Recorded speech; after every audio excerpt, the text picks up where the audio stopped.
તમારું લખેલું છે એ વાંચવાનું છે ને સાહેબ? હે તમારું લખાણ છે એ? બે છે. ઓકે, વાત લખાણ ઓલી મૂળ વાત હતી છે. ઓકે, લાવો તો તેમાં તો ઓલી બીજી છે. ઓમ અવતારિણી શ્રી સ્વામિનારાયણાય નમો નમઃ. શ્રી હરિકૃષ્ણાય નમો નમઃ. શ્રી પૂર્ણ પુરુષોત્તમાય નમો નમઃ. સદ્ગુરુ શ્રી ગોપાળાનંદ સ્વામીની વાતો, પ્રકરણ 2, વાત નંબર 50. સ્વામિનારાયણ હરે, સ્વામિનારાયણ હરે. સ્વામીએ વાત કરી છે અને મહારાજે કહ્યું છે જે બીજા અવતાર કરતાં ઋષભદેવજી બહુ ગમે છે. તેનો શું હેતુ છે? તો ઋષભદેવજી ભગવાન તો વાસુદેવ ભગવાન સાથે એકત્વને પામ્યા હતા, તો પણ બીજા ત્યાગીની શિક્ષાને અર્થે તે સિદ્ધિઓને ન ગ્રહણ કરતા હતા. એવી રીતે અસંગીપણું છે. તથા જે જીવ જેવો હોય તેને તેવી રીતે ધીરે રહીને સમજાવવું, એવી રીતે દયાળુ સ્વભાવ છે. એ હેતુ માટે કપિલ તથા દત્તાત્રેય તો ત્યાગી છે, તથા એમને વિશે અસંગીપણું છે. એ માટે એથી ઉતરતા ગમે છે, અને એથી કોટી ગણું શ્રીકૃષ્ણને વિશે હેત છે. તેનું કારણ એ છે જે શ્રીકૃષ્ણને વિશે જે ભાવે કરીને જે જોડાણા તે સર્વે જીવનો મોક્ષ કર્યો. તે માટે એવી રીતે મહારાજે પોતાની રુચિ મોક્ષ ભાવે જોડાણા હોય તો જ એનો મોક્ષ થાય એવું નહીં. કોઈ પણ ભાવે જોડાણા હોય તો એનો મોક્ષ થયો. એ અવતારનો પ્રભાવ વધારે છે. ઓલે પણ બધા અવતારનો પ્રભાવ ઓછો છે.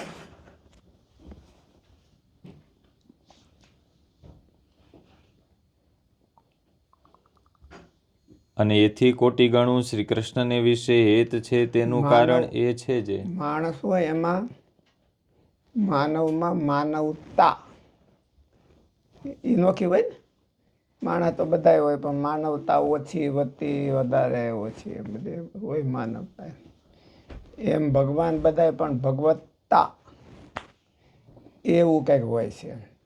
માનવતા કોને કહેવાય તો એ પછી શાસ્ત્રો નક્કી કરે કે ભાઈ આને માનવતા કહેવાય ને આને માનવતા ન કહેવાય. એવી રીતે ભગવત્તા કોને કહેવાય એ ભગવાન શાસ્ત્રો નક્કી કરે ને વ્યાસ ભગવાન નક્કી કરે એવું ભગવત્તા નક્કી.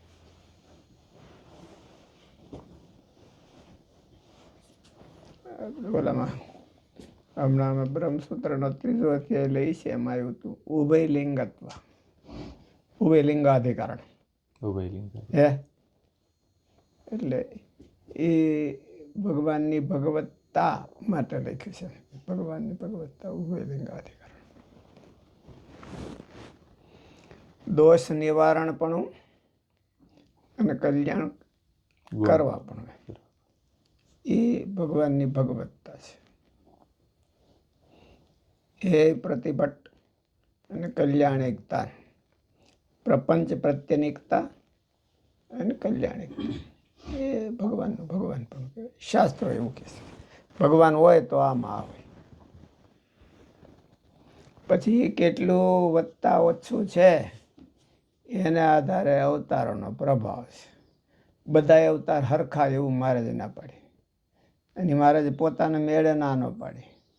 મહારાજે કીધું અમે વ્યાસ ભગવાનના કરેલા બધા ગ્રંથો જોયા અને એમાં પૂર્વ પર વિચારીને જોયું તો બધા અવતાર હરખા નથી. એટલે એનો અર્થ એવો છે કે બધામાં ભગવત્તા હરખી નથી. ભગવાન પણ જે હોવું જોઈએ એ એની માત્રા હરખી નથી.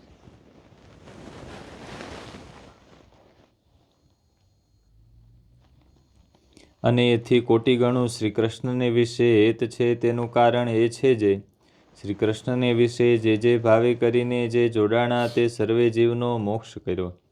તે ભગવત્તાનો અતિશયપણું છે. એટલે ઓલા પાત્રમાં કંઈ ખામી હોય તો એ એને પ્રવાહમાં, ભગવત્તાના પ્રવાહમાં તાણી દે. ભગવાનમાં કંઈ ખામી હોય? તે તમને પૂછું, ભગવાનમાં કંઈ ખામી હોય? તો ભગવાનમાં હોતે ખામી હોય. પરશુરામ ભગવાન હતા, એમાં ભગવત્તા હતી, તો રાવણને ન માર્યો. ક્ષત્રિયોને પકડવા કે હોતે બધાને ઓલે કરી નાખ્યા, સંહાર કરી નાખ્યો. રાવણને ન માર્યો. એટલે ભગવાન રામને અવતાર લેવો પડ્યો. નગર ભગવાનને બે સમકાલીન હતા ને.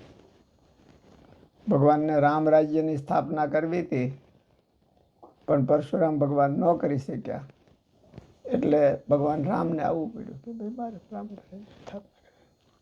એટલે બધાયમાં ભગવત્તા હરખી ન હોય એવું શાસ્ત્ર નક્કી કરે છે કે બધાયમાં ભગવત્તા હરખી નહીં. કહેવાય એના જ અવતાર કહેવાય, મૂળ તત્વના જ અવતાર કહેવાય. હે, મૂળ તત્વના જ. ભગવત્તા તો એક નહીં જ કહેવાય.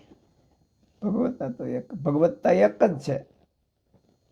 ભગવત્તા અલગ અલગ ન હોઈ શકે. મુક્તપણું અલગ અલગ હોઈ શકે. મુક્તો તો અનેક છે, ઈશ્વરો અનેક છે. એક ભગવાન અને અક્ષરધામ એ બે એક જ છે. એમાં બે જુદા જુદા જાજા નહીં, એમાં જાજા મેમ્બર નથી, એક જ છે. એટલે પછી એ એક ભગવાન છે અનાદિકાળથી. એ કોઈ મુક્તમાં પોતાનું ઐશ્વર્ય મૂકે, કોઈ ગુણમાં મૂકે. ભગવાન તો ચાહે એમાં મૂકવા સમર્થ છે.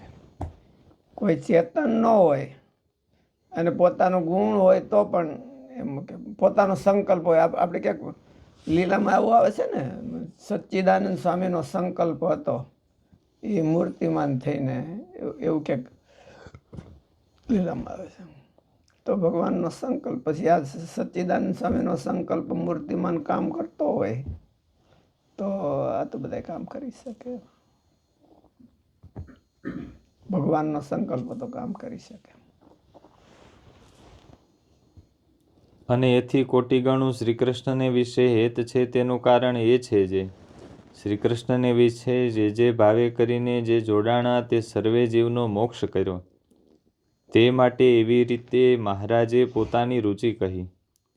તેમાંથી આપણે એમ સમજવું છે, શ્રી કૃષ્ણ ભગવાને તો પોતાની મૂર્તિનો સંબંધ જેને થયો ને જે સ્નેહભાવ તથા દ્વેષભાવ આદિકથી પોતાના સંબંધને પામ્યા તેનું કલ્યાણ કર્યું.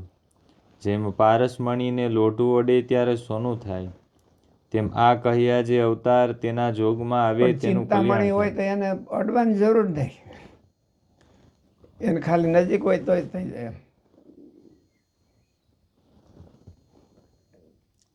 જેમ પારસમણીને લોઢું અડે ત્યારે સોનું થાય, તેમ આ કહ્યા જે અવતાર તેના જોગમાં આવે તેનું કલ્યાણ થાય. તથા વ્રજવાસીઓએ કહ્યું જે તમે ભગવાન છો માટે અમને તમારું ધામ દેખાડો. ત્યારે તેને એકવાર પોતાનું ધામ દેખાડ્યું. અને મહારાજે પોતાનું કીર્તન ગાયું તેનું, તથા કોઈ સત્સંગીનો ગુણ લીધો તેનું, તથા જે સંતના યોગમાં આવ્યા તે સર્વેનું કલ્યાણ કર્યું. બકરીનું કલ્યાણ કર્યું, બળદિયાનું કલ્યાણ કર્યું, એવું કર્યું મહારાજે. એટલે મહારાજે ભગવત્તા બહુ વાપરી. જે જેના અંડરમાં હોય એટલી જ ભગવત્તા વાપરી શકે, વધારે ન વાપરી શકે. પરશુરામ ભગવાન હોય ને રામ ભગવાન હોય, તો પરશુરામ ભગવાન હતા તો એને રામ ભગવાનને ઓવરટેક ન કરી શકે. કારણ કે પોતાના અંડરમાં ન હોય એટલો ઉપયોગ કરી શકે. અંડરમાં ન હોય તો ઉપયોગ ન કરી શકે.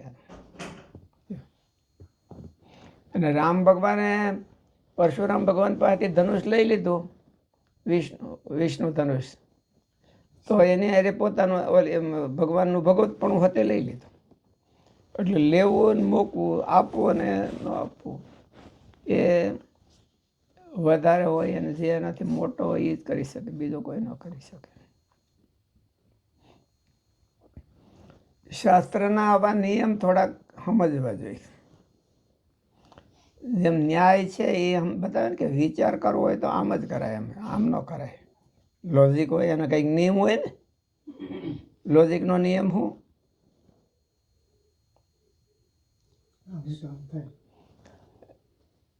તર્ક. પર્વતો વહનિમાન ધૂમાત, હમ. એમાં મૂળ નિયમ શું? યત્ર યત્ર ધૂમઃ તત્ર તત્ર વહ્નિ. એ તો પછી વ્યાપ્તિ થઈ એમ. પણ વ્યાપ્તિના મૂળમાં નિયમ શું હોય? તો કાર્ય કારણ ભાવ. કાર્યકારણ. અગ્નિ અને ધૂમ એમાં કાર્ય કારણ ભાવ છે. અગ્નિ છે એ કાર્ય, ઓલું કારણ છે, અને ધૂમ છે એનું કાર્ય કાર્ય છે. એ બે સંબંધ છે. એ ક્યાંક મળતા હોય એટલે ધૂમને આધારે અગ્નિ શોધી કાઢે. કારણ કે અગ્નિ વિનાનો ધૂમ હોય નહીં, ધૂમ વિનાનો અગ્નિ હોય, આવો એનો નિયમ. કાર્ય અને કારણ, કાર્ય વિનાનું કારણ ક્યારેક હોઈ શકે, પણ કારણ વિનાનું કાર્ય હોઈ શકે નહીં, આવો એનો નિયમ કહેવાય. એને આધારે પછી તમે ગમે એને લાગુ પાડો. એક ને એક બે થાય એટલે ગમે ને પછી ગમે ને સરવાળામાં ગમે ને ઉપયોગ થાય, એક ને એક બે. એટલે એ ન્યાયનો વિચાર કરવાનો નિયમ છે. એવા ઘણા નિયમ હોય કે આવી રીતે એનો નિયમ આવી રીતે હોય તો આમ થાય, નહીં તો ન થાય. એવું વિચાર આડેધડ આમથી આમ થાય, બોલે પણ આમ થયું તો અહીંયા આમ થવું જ જોઈએ, એવું ન હોય. ન્યા શું કારણ કાર્યકારણ છે, અને અહીંયા શું કાર્યકારણ છે. કાર્યકારણનો સંબંધ સાચો, ન્યાય થયો એટલે અહીં થવું જોઈએ એવું ન હોય.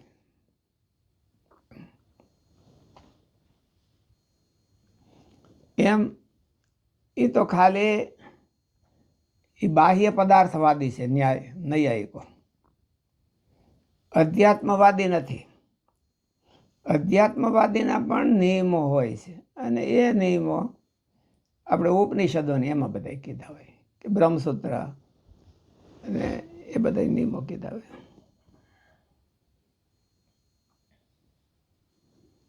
તો એ નિયમોને જાણવા જોઈએ. એ નિયમોને આધારે અવતારોનું પણ મૂલ્યાંકન થાય શકે, એને જાણવા પડે. આને જેમ જાણે છે, ન્યાયને જાણે તો એની ભાષા સમજાય, એવી રીતે આને જાણે બ્રહ્મસૂત્ર, ઉપનિષદ અને ગીતા, એમાં શું નિયમો, આ તો એ તો બધા શાસ્ત્રો છે, એમાંથી નિયમો ક્યાંક તારવા હોય. એ વ્યાસ ભગવાને બ્રહ્મસૂત્રમાં તારવા બધા નિયમો, આમાં આમ છે ને આમ છે. વ્યાસ ભગવાને બ્રહ્મસૂત્રમાં તો સંકલન જ કર્યું છે ને. બ્રહ્મસૂત્ર કઈ પોતે કે સ્વતંત્ર શાસ્ત્ર નથી, નવી રચના નથી. હે નવી રચના નથી, પણ ઉપનિષદોનું એલાઇટમેન્ટ, વેદોનું એલાઇટમેન્ટ કર્યું છે કે અહીંયા આમ કર્યું છે એટલે અહીંયા આમ થવું છે, અહીંયા આમ કર્યું છે એટલે અહીંયા આમ થવું છે. ઉપનિષદ અને ઉપનિષદો અને વેદોને આધારે ટૂંકમાં અમુક એના નિયમો અને સંકલિત કર્યું, એના સિદ્ધાંતો સંકલિત કર્યા. એક જગ્યાએ ઉપનિષદમાં આમ કીધું છે, એક જગ્યાએ આમ કીધું છે, એટલે ભગવાન સગુણ છે. ઓલી શ્રુતિ છે, અફત પાપમાં વિદ્રોહ વિમૃત્યુ વિશોકો વિજિગીત્સો સત્ય કામ સત્ય સંકલ્પ, એટલે ભગવાન ઉભય લિંગ છે. એટલે ઉભય લિંગ પણ હું તો કે પ્રપંચ પ્રત્યનિકતા અને કલ્યાણિકતાંતા, એનું ઉભય લિંગ પણ. એટલે અધ્યાત્મના નિયમો છે. અધ્યાત્મના નિયમો બરાબર એને ઘૂંટીને હરખા કર્યા હોય તો એને ભગવાન કેવી રીતે વર્તે છે, મારે જેવું કીધું ભગવાનના અવતાર કેવી રીતે થાય છે, ભગવાન કેવી રીતે વર્તે છે, એ બધું જાણે તો એને જ્ઞાન કહેવાય ને. એ જ્ઞાન હોય અને આશરો કરે તો એને ભગવાન પછી પાડે તોય પછી પડે નહીં, એને ચરણ નથી. એવું મારે કે ભગવાનનો જાણીને આશરો કરો. ભગવાન ગમે એવા ચરિત્રો કરે તો એને કોઈ દિવસ ભૂલો ન પડે.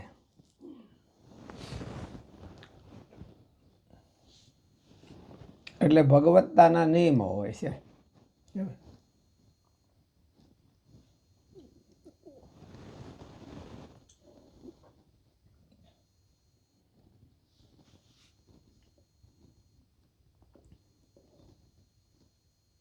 અને મહારાજે પોતાનું કીર્તન ગાયું તેનું તથા કોઈ સત્સંગીનો ગુણ લીધો તેનું તથા જે બહુ સરસ વાત કરે છે. ગોપાળન સ્વામી વડોદરામાં કોઈક મોટા અધિકારી હતા, એને પ્રસાદી દીધી. પ્રસાદી દીધી. એટલે એ બધા તો બહુ ડરતા હતા ગોપાળ બાવાથી કે કાંઈનું કાંઈ કરી મૂકે એમ. એટલે એણે પ્રસાદી ખાધી નહીં અને એને આ ઘરમાં ક્યાંક મૂકી રાખી. આ બહાર ગયા છે, એના બધા છોકરાઓ રમતા હતા અને એને તો આ બધી હારી ફાડી સ્વીટ ને એવું બધું ભાળ્યું એટલે એને ખાધીને બધાને સમાધિ થઈ અને રાજમાં હાહાકાર થઈ ગયો કે આયા કરે એટલા છોકરાઓ શું થઈ ગયું. પછી ઓલા આવ્યા, તપાસ કર્યો કે શું હતું, ત્યાં બોલી પ્રસાદી હતા કે એ તો ગોપાળ બાવાની હતી. એટલે પછી ગોપાળાન સ્વામી પાસે ગયા અને પછી એ સમાધિમાંથી બેઠા કર્યા. આવું તો ક્યાં અવતારમાં હોય. એટલે ગુણાતીતાનંદ સ્વામી ચોખ્ખો એનો એ વહીવટ કર્યો એમ કે આ વખતે 1000 અવતાર, 2000 અવતાર ને 1 અવતારના અવતાર એમ માનવું. વધારે શું માનવું કે 2000 અવતાર થયા અને 1 અવતારના અવતારી થયા એટલું. પણ એ ગળે ઉતરે નહીં કોઈ વાત. આપણા હરિભક્તોને સાધુને ગળે નથી ઉતરતું કે આવું મનાય કે કેમ. એમાં તમારે ભાગવતની કથા કરતા હોય એટલે બહુ તકલીફ પડે તો એમ.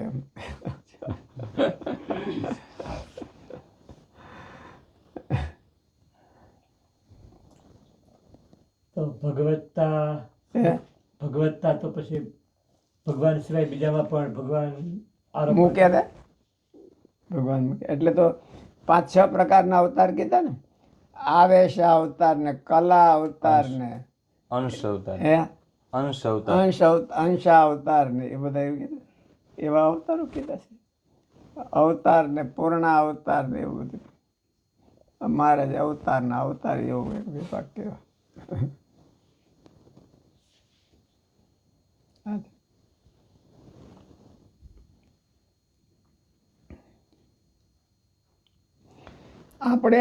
આપણે નવો રસ્તો કરાવી લઈએ.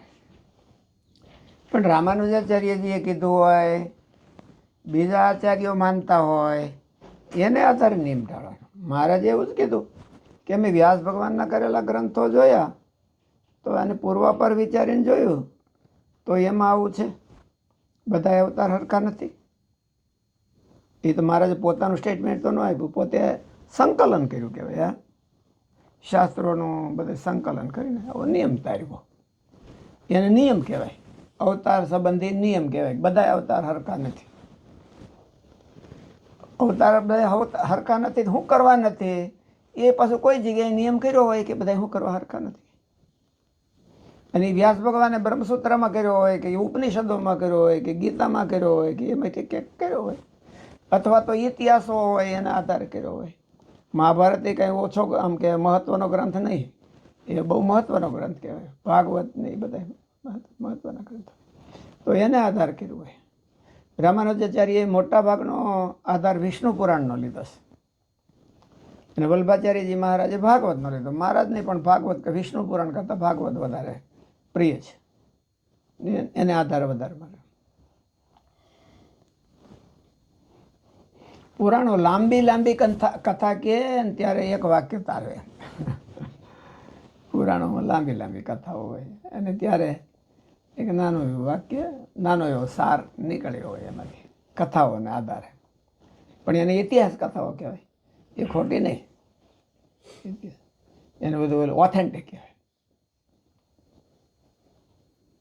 રામાનુજાચાર્ય તો રામાનુજાચાર્ય વૈકુંઠ ધામને માને છે ને રામચંદ્રજી ભગવાન જ ઈષ્ટદેવ ગણાય. મારે જે મત એ લીધો અને પ્રતિપાદન શ્રી કૃષ્ણ ભગવાનનો વિષય. એટલે શ્રી કૃષ્ણ ભગવાનના અવતાર છે એ મોટા અવતાર છે. આપણે બીજા કોઈને તરાજને પૂછો, વૈષ્ણવોને પૂછો કે ભાઈ રામ અને કૃષ્ણ એમાંથી કોણ મોટા, તો એ તો કહે કે ભાઈ શ્રી કૃષ્ણ ભગવાન મોટા. પણ બીજા આચાર્યો હોય એ પણ એમ કહે કે કૃષ્ણ ભગવાન છે મોટા છે બધા. એટલે મહારાજે એ મોટા અવતારનું પ્રતિપાદન જ્યાં વધારે કર્યું. તો રામાનુજાચાર્ય એમ તો જાણતા તો હશે ને કૃષ્ણ અવતારની મહત્તા તો ખ્યાલ તો હોય જ તો તો એમાં એમણે અમુક અમુક પ્રાયોરિટી રામાવતારને આપી. શ્રી વચન ભૂષણમાં અર્જુનનું ને એનું ઘણું આવે છે. અર્જુનનું ને ભગવાન ગીતાનું ને બધું આવે છે. ગીતા ઉપર ભાષ્ય કર્યું છે રામાનુજાચાર્યજી મહારાજ. તો પણ ઈષ્ટદેવ રામચંદ્ર ભગવાનને રાખ્યા. પરંપરા આવી હોય, પરંપરા નાથ મુનિ ને ઓલું નાથ મધ્યગામ હે યમન મુનિ નાથ મુનિ બધા. યામુનાચાર્યજી ના એ બધું ઓલો ભગવાનથી શરૂ થઈને એમાં શું આવે છે એ શ્લોક? નારાયણ સમારંભા સમારંભ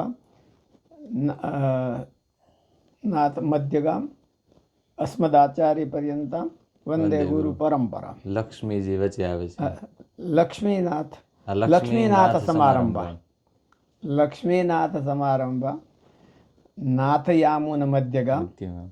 અસ્મદ આચાર્ય પર્યંત વંદે ગુરુ પરંપરા. એવું કીધું. એટલે નારાયણથી શરૂ થઈ અને આ બધા શરૂ થયા એટલે એમાં વૈકુંઠનાથનું વધારે લક્ષ્મીજી છે એટલે વૈકુંઠનાથ લક્ષ્મીનારાયણ એ લક્ષ્મીનારાયણની ઉપાસના કહેવાય. તો તિરુપતિ બાલાજી ભગવાન છે એ વિષ્ણુ વિષ્ણુ સ્વરૂપ. વિષ્ણુ પછી અવતારમાં નહીં, એ વિષ્ણુ સ્વરૂપ કહેવાય. શાસ્ત્રીજી મહારાજ બહુ કહેતા કે અંબાર કૃષ્ણમાચાર્યજી હતા ને એ લક્ષ્મીનારાયણ દેવ આગળ એવી સ્તુતિ કરતા તો આપણે આમ જોઈએ એ ઓલા થઈને આ ઓલું આલવંદારની લક્ષ્મીનારાયણ દેવનું છે ને આલવંદાર સ્તોત્ર. એ આલવંદાર આલવંદાર સ્તોત્ર. કે આલવંદાર બોલતા હોય અને એનો અવાજ ને એટલે કે સ્વામી બહુ ભક્ત હતા એ કૃષ્ણમાચાર્ય. એમનો કે ફોટો ગોતી, હે એમનો ફોટો કે ગોતી કૃષ્ણભાઈ. ત્યારે ફોટા તો હશે નહીં ને આમ પછી આમ નથી. વિહરલાલજી મહારાજના છે, હે વિહરલાલજી મહારાજના છે. એના હોય પણ આને કોઈ એટલું મહત્વ ન હોય ને પાઠશાળામાં હોય વિશેષ. મહત્વ ન ક્યારેક હોય પડ્યો હોય પણ પછી આપણા કોઈ હાથમાં ન હોય. એટલે ન્યા હોય વરતાલમાં વરતાલમાં કદાચ કદાચ દીપમાં જો જાય તો કોઈ હોય કદાચ પાઠશાળામાં કેમ હોઈ શકે એમ. હોઈ શકે.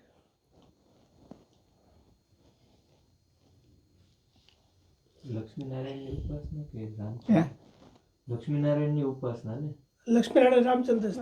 રામાનુજાચાર્યજી પરંપરામાં લક્ષ્મીનારાયણની ઉપાસના કહેવાય ને. એટલે ને એ રામચંદ્રજી ભગવાન છે. હે? લક્ષ્મીનારાયણ છે.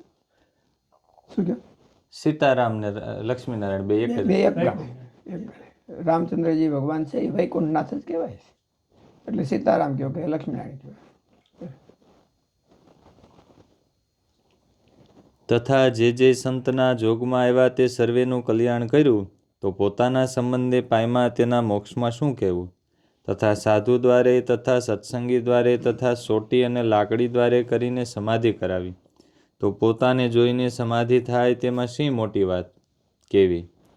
એવી રીતે મહારાજની સામર્થ્ય જોઈને વિચારીએ તો એટલે એવું કહેવાય છે એમ કે ભાઈ નિત્યાનંદ સ્વામી અને બધા સત્સંગી જીવનમાં ઉપાસનાનો પ્રસંગ નીકળ્યો કે ચરિત્ર મેળવી જવો એમ. હા શ્રી કૃષ્ણ ભગવાને પોતાના જીવનમાં કેટલી સમાધિઓ કરાવી, મહારાજે કેટલી સમાધિઓ કરાવી, કેટલા રૂપે દર્શન દીધા મહારાજે, કેટલા રૂપે દર્શન દીધા મહારાજની સામર્થ્યના બધી એ જોવે અને કોઈ તટસ્થ ભાવે કમ્પેર કરે, પૂર્વગ્રહ બાંધીને કમ્પેર કરે તો કંઈ એને હરખું ન આવે. આપણે આપણા મહારાજ છે તોય પણ જ્યારે સરખામણી કરીએ ત્યારે જરાક તટસ્થ ભાવ રાખવો જોઈએ. અમારું એટલું સારું ને બીજાનું એટલું મોડું એવું નહીં. શાસ્ત્રના આધાર લઈને તટસ્થ ભાવ થોડોક રાખીને પૂર્વગ્રહ છોડીને જો માણસ કરે તો મારે હોય એવું પદાર્થ જણાય આવે. સત્સંગમાં ઘણી વખત ડિસ્કશન સત્સંગમાં હરિભક્તો વચ્ચે ડિસ્કશન હાલતું હોય કે આપણે બહુ કમ્પેરિઝન નહીં કરવાની એમ કૃષ્ણ ભગવાન ને સ્વામિનારાયણ ભગવાન. તો આપણે શું કરવું? પક્ષ લેવાનો મહારાજનો અને કહેવાનું હું ડિસ્કશન હાલતું હોય કે કમ્પેરિઝન નહીં કરવાની અવતારોની. તો નહીં કરવાની. આપણે શું વાંધો છે? હા. બહુ ચર્ચા ન કરવાની બહાર. વ્યક્તિગત સમજવાની છે. વ્યક્તિતંત્ર વ્યક્તિતંત્રમ ઉપાસના. ઉપાસના છે એ આપણે કેવા સમજી છે એના આધારે હોય. આપણે કેવી ચર્ચા કરીને ઓલું કરીને કોકની હારે બાંધી એને હારે તો ઉપાસના ન હોય. આપણે કહેવા મહારાજને સમજીએ છીએ એના આધારે ઉપાસના કહેવાય. ઓમ તો એવું દેખાય છે કે જે પરંપરા આમ તો જે ઉપરથી પરંપરામાં જેવી માન્યતા હોય એવી જનરલી બધાની માન્યતા મોટા એટલે આપણે ગુણાતીત સ્વામીની પરંપરા છે એટલે બહુ વાંધો આપણામાં તો નથી. લગભગ કોઈને વાંધો ન હોય, ઓછો વાંધો હોય. પણ કોક જગ્યાએ એવું હોઈ શકે. અને નંદ સંતોમાં તો સર્વોપરીપણું હતું જ. પછી અહીંયા વચ્ચેથી એની પરંપરામાં થોડોક ફેરફાર થઈ ગયો હોય એટલે આવું બની શકે. એવી રીતે મહારાજની સામર્થ્ય જોઈને વિચારીએ તો એ પૂર્વના અવતાર કરતાં લાખ ગણું હેત મહારાજને વિશે કરવું જોઈએ તથા પોતાના દર્શન માત્રે કરીને હજારોને લાખો સત્સંગી તથા કુસંગી તે સર્વેને સમાધિ થઈ ને બ્રહ્મપુરાદિક ધામ દેખાડ્યા. તે તો જેમ ચિંતામણી હોય તેને વિશે જે ચિંતવે તે મળે તેમ મહારાજનો જેને સંબંધ થયો તથા સંતનો તથા સત્સંગીનો સંબંધ થયો તે સર્વેનું કલ્યાણ મહારાજે કર્યું. તે એવું સમર્થપણું તો પુરુષોત્તમ વિના બીજા અવતારમાં ન હોય. અને શ્વેત તેજને વિશે ભગવાનની મૂર્તિ છે તે મૂર્તિને જોઈને આનંદ પામવો પણ તે મૂર્તિ વિના અક્ષરનું તેજ દેખાય તો પણ તેણે કરીને શાંતિ પામવી નહીં ને અતિશય તપી જવાય. પૂરી થઈ ગઈ વાત પૂરી થઈ. વિવેચન. કઈ વાંધો નહીં, પછી ટાઈમ થઈ ગયો છે. સહજાનંદ સ્વામી મહારાજ.